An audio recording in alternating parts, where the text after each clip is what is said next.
Hello, friends, neighbors, and family. It's June 3rd, 2022. This is Andy Siegel. This is a Friday. This is our banisters that we put in. It's been in about 2 weeks of structure. Here we put in these tops. These were actually, these 5, 1, 2, 3, 4, 5 were all in the scrap pile to be used for making cutting boards. And I needed 2-inch thick pieces, and so I got these out, cut them down to size, and then did this with a table saw and a sander. What I've been working on is door and window frames. There's our front door. Here's the door into the honeymoon suite, or bedroom number 3. You can see I have the frames around the doors. That's the bathroom. I've got a little bit to do in there as far as trim board. I don't go real fast on this stuff anymore, unfortunately. But this has been a big job. There's the pantry door. This closes. Again, trim. Bathroom door and utility door. Now over here, this whole area in here has been a problem for me. This wall right here is tilted in probably 3/8 of an inch from the top to the bottom. And that created a problem for me on this door to bedroom number 2.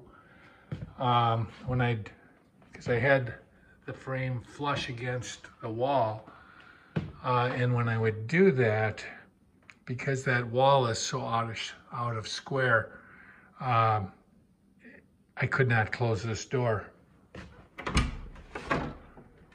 And what I did, took me a while to figure it out, but what I did figure last Saturday when Linda was with me is that we had to, you can see it on here, the hinges, you see there's 4 hinges on this door, and it's because it's so big and heavy. What I had to do, the silver hinge is about 3 inches long, and the rest of them are maybe inch.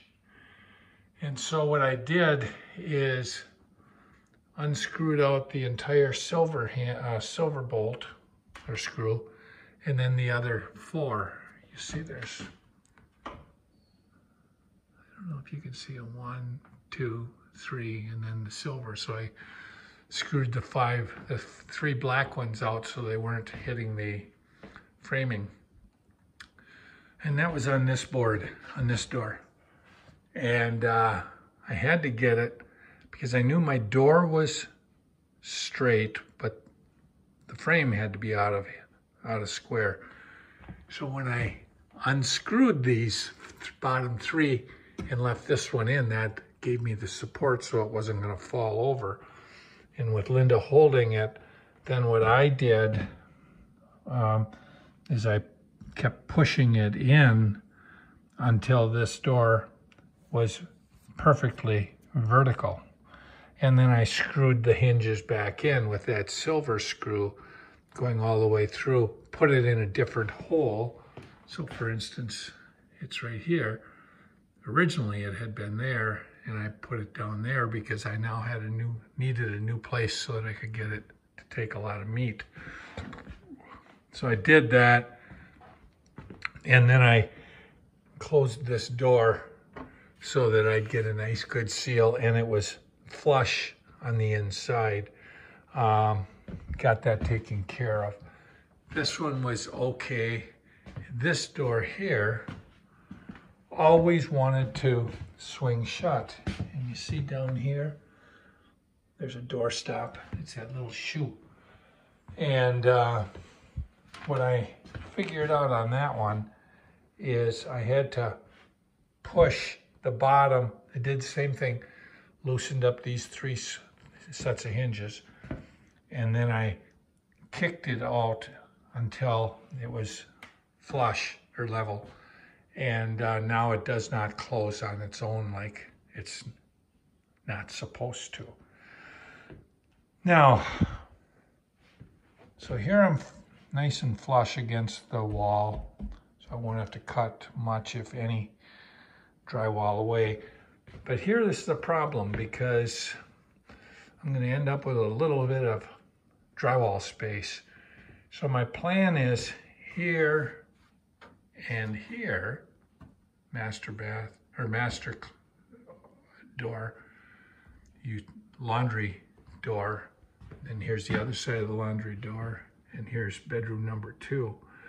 What I'm going to do tomorrow is I'm going to take some poplar and I'll go from floor to the top of where the door jamb is, and I'll run a board from the edge all the way back into that, and from the edge here where the line is to that, screw them from the back, and then put a little bit of trim piece on so that it looks like this detail in the corner.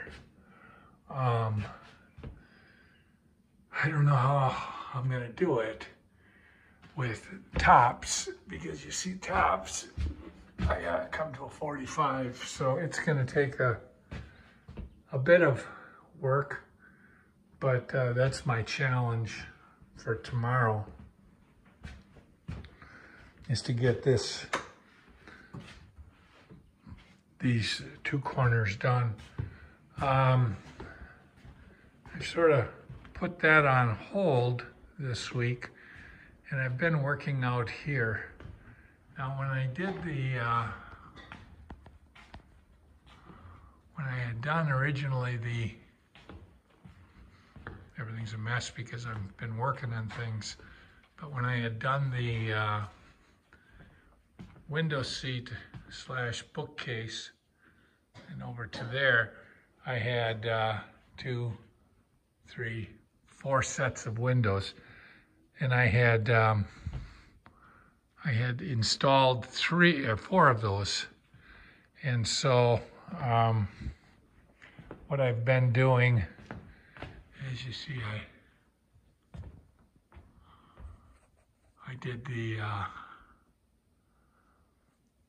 trim around each of the around that set of windows, and then over there by the door, and then you can see I got the door frame done and that done, and now I just have that window, and I'll have all my doors and windows in this whole 1,650 feet of open space. I'll have all my doors and windows done. So it's been a big job, but we're getting there. I'm hoping that today I'll get that window done, and then I'll go back and I'll check everything, see if I've got all my nail holes and joints puttied enough. But I couldn't be more pleased. And one of the things I want to give John Vancura credit for is all my window tops. When we put those in and we put in the door,